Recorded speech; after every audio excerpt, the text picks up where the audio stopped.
just go over a quick little thing with you guys. Fun little fact of history, in case you're interested, kind of thing. Before Bitcoin, there was internet dollar.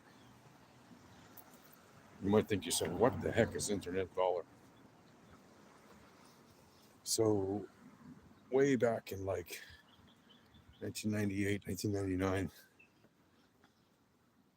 there was a project, a company started by this Israeli guy in Tel Aviv.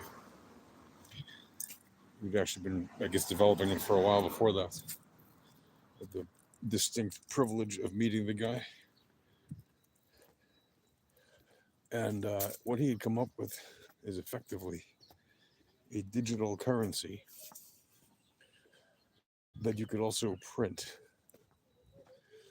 And you could prevent essentially the double spend issue with the transactions, just like you can with Bitcoin in a similar way. Different, but similar. In that every dollar that you would print, or every penny you would print from these internet dollars, had their own serial number and code, so that you couldn't use them twice. Just like a real dollar has a serial number. And that enabled a digital and paper version of the currency to exist. And the issue obviously was getting traction and distribution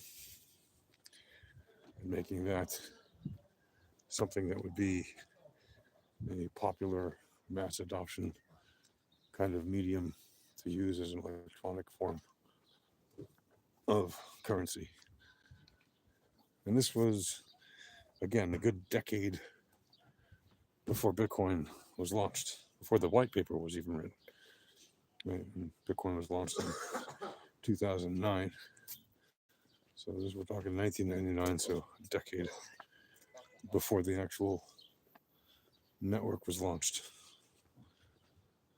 And it was a very interesting time. Anyway,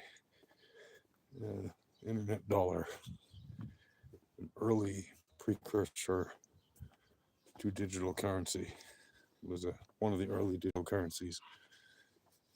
Very interesting project. Never ended up taking off or becoming mass adopted. But it did have, its use case, and it did have users in the beginning of its time, or during its time. And, it started out just a guy with an idea, sitting in his home office in Tel Aviv, basically. Kind of amazing. But it just goes to show you, like, yes, the internet's come a long way, but even in the very earlier days, relatively early, because even 1998 to me was not super early, but in the early days of the internet,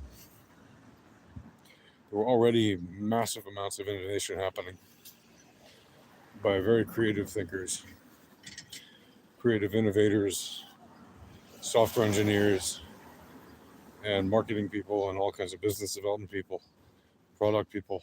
We were already thinking back then of ways to monetize transactions, ways to enable monetization of transactions, enable, digital currencies to enable monetization of transactions, etc., and value transfer. So this is all not new stuff. What's amazing is how many people are still not aware of any of this, Bitcoin stuff or crypto stuff at all. But there you go. In time, more use case, more adoption will happen. And it's kind of inevitable that we will see these things happen. You doing, man? How you doing? Good. So we will continue to see mass adoption. We'll continue to see more people using crypto and using digital currencies in their day-to-day lives. And all in all, that's a good thing. I'll catch you guys later. Peace.